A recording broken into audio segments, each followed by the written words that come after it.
It's a ghost town.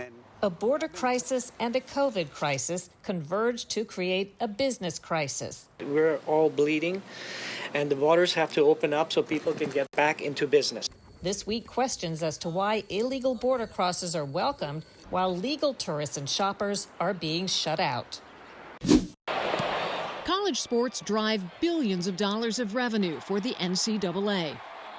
Did you struggle financially as a college student athlete? Oh, yes. It was very difficult. Now, student athletes can begin to cash in on their sports, but it's not a slam dunk. It's just going to be hard to police this. Can you force every state to do the same thing? This week, student athletes and the debate over pay to play. What made you decide to write a song about Afghanistan? I take no joy in writing this song or putting this song out, but I think like all of us, we were watching those initial images. With the first one that really got me was when the soccer player fell off the plane to his death. Got blood on my hands. And this week, we talk with the singer-songwriter known as Five for Fighting on an anthem inspired by these troubled times.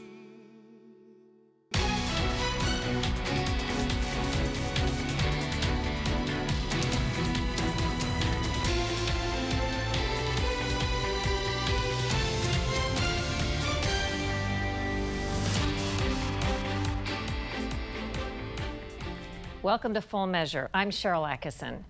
November 1st, for the first time in more than a year and a half, the southern U.S. border reopened to legal, non-essential travelers coming in from Mexico on foot or by car. The ban on tourists for so long has cost U.S. border businesses dearly. That's the topic of today's cover story, which we first aired last month, just after the Biden administration announced it would finally lift the ban. It tells just how much was lost under a policy that mystified so many.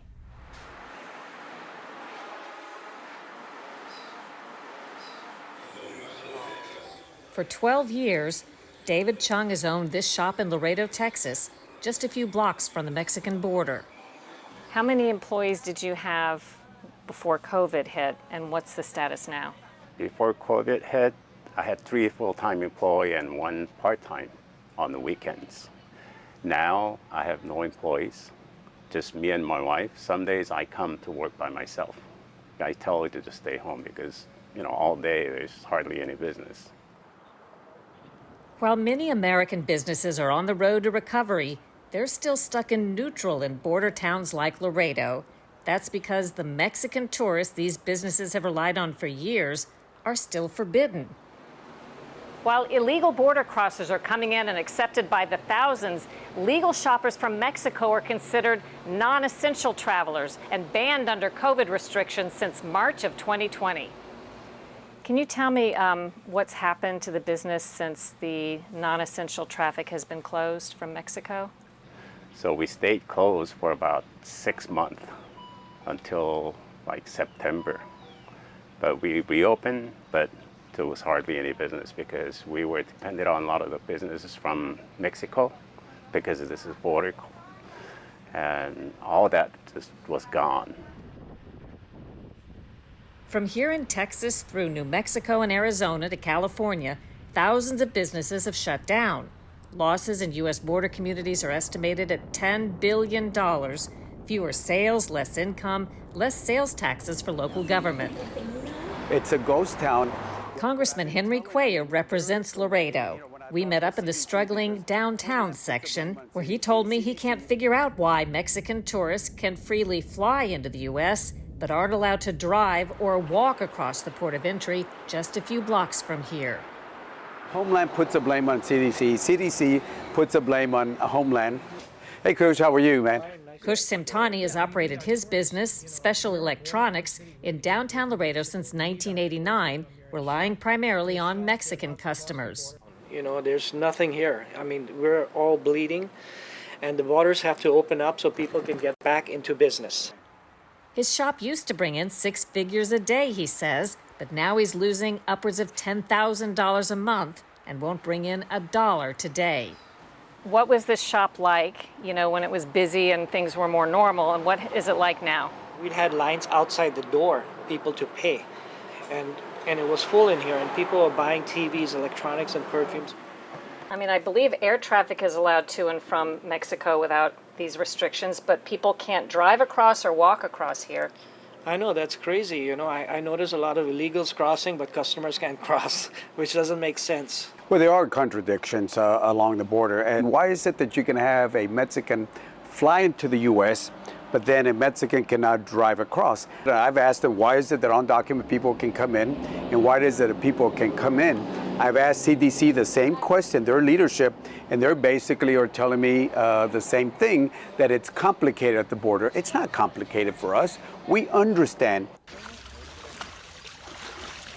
Questions about the policy and apparent contradictions heightened last month as thousands of Haitians stormed the border, crossing illegally with no vaccine requirements or COVID testing. We've been hurting. I mean, our downtown area is desolate. I mean, it's dead just about. Over 120 storefronts have actually closed. Laredo Mayor Pete Sines says he has a novel idea that could help solve all concerns, allow Mexican shoppers back in and offer them vaccines. We open up to non-essential so they can come into the U.S. and get vaccinated. And when they're here, they may help our economy too by shopping or staying at our hotels and restaurants and so on. So it's encouraging to hopefully invite these people and take care of their health needs, but also they could help us economically as well. Meantime, Chung says he's not even making enough money to cover utilities at his shop. How long do you think you can hang on without significant help or change? Maybe another couple of months. It's at the time where I have to make a decision. Just this past week, the Biden administration announced a reversal. Under pressure and with the U.S. economy continuing to show strain, vaccinated travelers coming by land or ferry will finally be allowed back into the U.S. starting in November. I think what got them convinced is just pressure.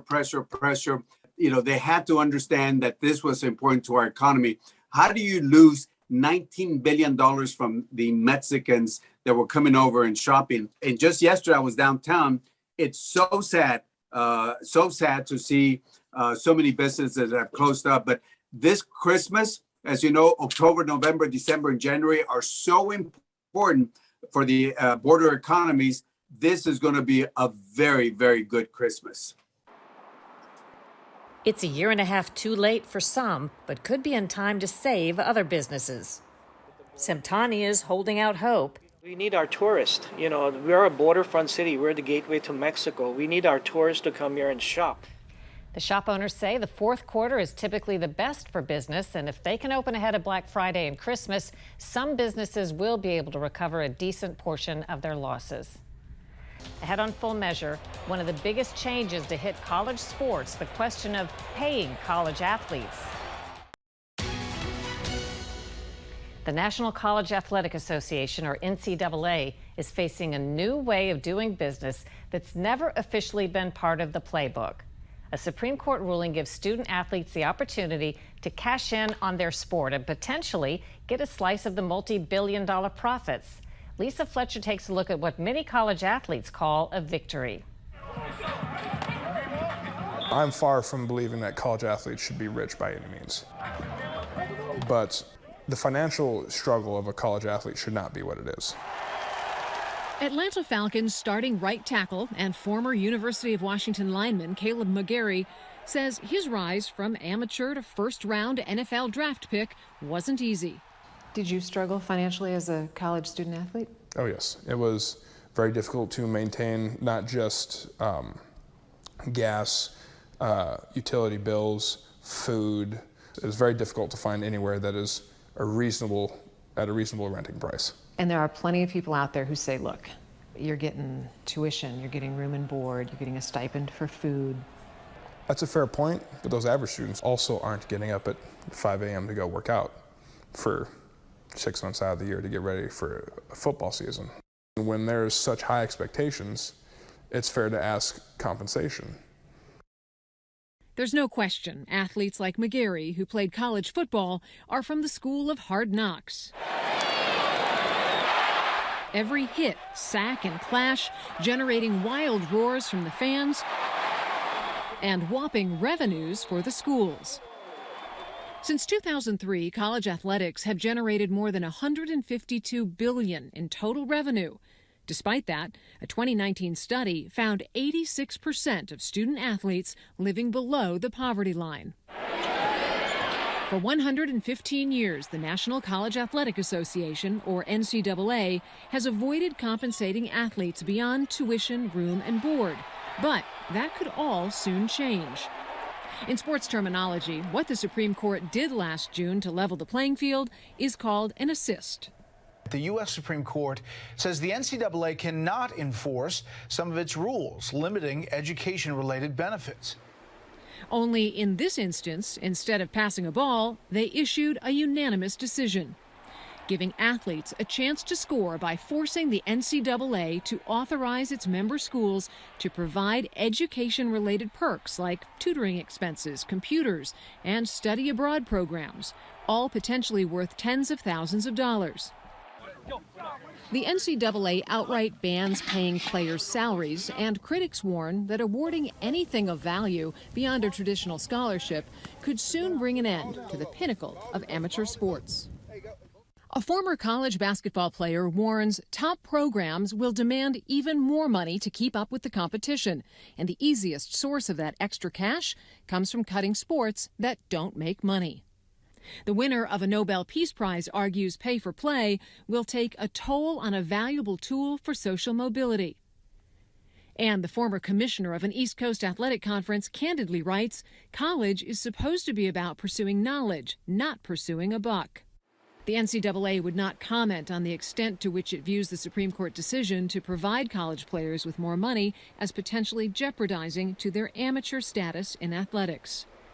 However, Supreme Court Justice Brett Kavanaugh called the Supreme Court decision allowing compensation an important and overdue course correction, and in a blistering opinion, dismantled the NCAA's position that amateurism is the defining feature of college sports, saying the NCAA's business model would be flatly illegal in almost any other industry in America. Another win for college athletes this summer, the NCAA adopting a temporary rule change on July 1, granting student athletes, for the first time, the ability to monetize their name, image, and likeness. Though the plan is in its infancy, Fresno State basketball players Haley and Hannah Cavender scored endorsement deals with Boost Mobile. And it's forecast that University of Connecticut basketball star Paige Beckers has the potential to pull in $1 million a year from sponsorship deals based on the size of her social media following. Do you see this changing the landscape for student athletes? Well, it's an opportunity for them to make money in a world where they were previously not able to. Enter Steve Kennedy, an Atlanta entrepreneur capitalizing on a new era of compensation for college athletes. They were conditioned to give everything away for free. We're engaging in conversations with them to try to help them understand what their value actually is. Kennedy is part of a growing industry connecting college athletes to these newly available commercial opportunities. But what college athletes can make depends where they play sports. An array of bills supporting name, image, and likeness legislation have been proposed, introduced, or signed into law in nearly 40 states. All the more reason why some in Congress are advocating for compensating student athletes and developing a national standard. What is it that we need to do? I think there definitely needs to be a national bill put in place. Athletes do not have the power within this system. The athletes are always going to be put on the back burner or put at a state of disadvantage. Of course, none of this was an issue in the 70s when Tommy Tuberville played free safety at Southern Arkansas. And it was totally out of his hands as head football coach at Auburn. But now, as a U.S. Senator, Tuberville calls this new frontier of NCAA compensation a big experiment and believes if college athletes eventually earn a salary, ultimately a handful of schools will dominate sports. You can't have some groups out there doing it one way in one state and some groups doing it another way. So if I'm hearing you correctly, you support Congress stepping in to essentially level the playing field, Yeah. so all the schools and all the student athletes are treated equally. Yeah, the cat's out of the bag now, okay? Now, would I have been for this at the beginning of the day? Probably not, because it's just gonna be hard to police this. Can you force every state to do the same thing? I don't know whether we can do that or not. I mean, we're looking into it. I'm 330. McGarry says he's counting on lawmakers like Tuberville to create a uniform national standard, such as how quickly students could access endorsement money and whether or not it should be pooled and redistributed among other athletes. These kids are not going to know exactly what to do with the power they get, should this continue to go in their favor. It's important for people like Tuberville to lend guidance and to create a standard that will actually help direct the flow of money and power so that, one or the other, the university or the student athlete, doesn't get left in the dust or just create more problems than they solved. And so what is Congress doing? Well, in the last 2 years, we've seen 8 bills, some of which have been introduced by members of Congress who are former players. So they know the issue inside and out. And the most recent seems to be getting some traction with bipartisan support. It would create a federal standard that would allow student athletes to make money off their name, image, and likeness and completely take it out of the hands of the NCAA. Lots going to be happening. Thanks, Lisa. Coming up on Full Measure, a new song speaking to the U.S. withdrawal from Afghanistan. Through time, songwriters have pulled from heart-wrenching current events for inspiration. Today, we visit with John Ondrasik, who's better known as Five for Fighting. His famous song Superman became an anthem for 9/11 heroes. Now he's writing about Afghanistan. I can't stand to fly. I'm not that naive. Superman I wrote when I was hitting the wall of the music business. At that time, I was a little selfish young guy, and I was wanting to be heard, and it wasn't easy to be me. And I wrote Superman. Actually, it was a gift. It came within 45 minutes. I'm more than a bird, I'm more than a plane, I'm more than some pretty face beside a train, and it's not easy to be me. I didn't think it was for me, frankly, when I wrote it. I was a rocker. I wanted to maybe give it to Celine or Barbra Streisand, but it was a little song that always, when I played it, got a reaction. And I think the innate humanity of that song that we can all relate to, It's Not Easy to Be Me, I think made sense over time. And it's a song I couldn't write now, but it'll always be my first baby. What's the story behind writing The 100 Years, which is another one that was a big, big hit? 100 Years basically came from sitting on the couch with my kids, 2 and 3 years old. And I tend to be one of those people that kind of obsesses about the past or dwells on the future. It's hard for me to find the moment. A lot of these songs are like Post-it notes to myself. And I was thinking, hey, look at this. Dude, you're living your dream. You're singing songs that people sing back to you. You have these 2 lovely children, a beautiful wife. Can you at least recognize this moment right now? I'm 15 for a moment, caught in between 10 and 20, and I'm just dreaming, counting the ways to where you are. And the thing I love about 100 Years is that I'm always in that song somewhere when I sing it. I started in the second verse, then I was in the second chorus, and now I'm in the bridge. Pretty soon I'll be in the vamp, and I think we all grow up through that song. 15, there's still time for you, time to buy and time to lose. 15, there's never a wish better than this, when you only got 100 years to live. What made you decide to write a song about Afghanistan? Yeah, I wasn't planning on it. I take no joy in writing this song or putting this song out, but I think like all of us, we were watching those initial images. With the first one that really got me was when the soccer player fell off the plane to his death. And I had images of people jumping off the Twin Towers. And I'm like, here we go again, what's going on? And then we saw the mothers handing babies over walls. But even then, I wasn't planning on writing a song. I'd go to my studio and I'd just bang on the piano because I was angry and upset. But the song really formed when our 13 soldiers were killed and the 100 Afghans. I was angry. I thought somebody needs to say something. I can't hear her scream. If she's not, she's not on TV. I can't hear him scream. If he's not on TV.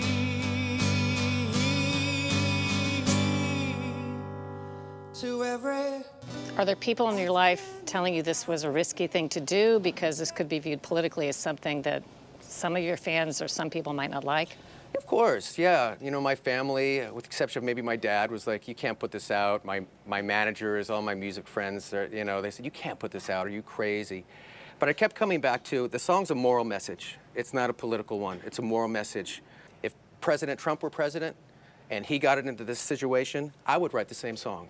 Only the names would change. And hopefully this song will inspire other folks to write songs like this, because the Afghanistan debacle is America's great shame, the greatest shame of my generation. And we have to first admit our complicity, then start atoning for it.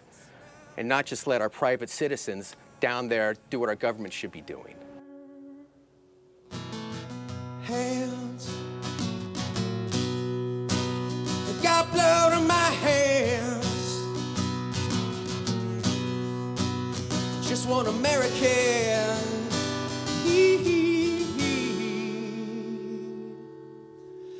Asking what's happening.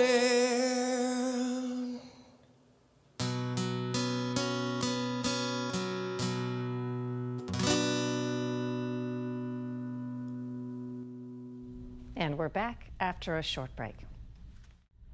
Coming up next week on Full Measure, as America pulls out of the COVID pandemic and shutdowns, the economy has only gotten worse, and it's emerging as a key issue in the upcoming midterm elections. It's a mixed bag. There's a lot to be very excited about.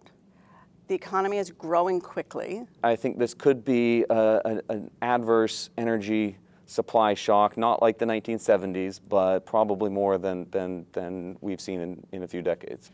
What's ahead for you and where the experts differ and surprisingly agree next week on Full Measure. Until then, thanks for watching. I'm Sharyl Attkisson.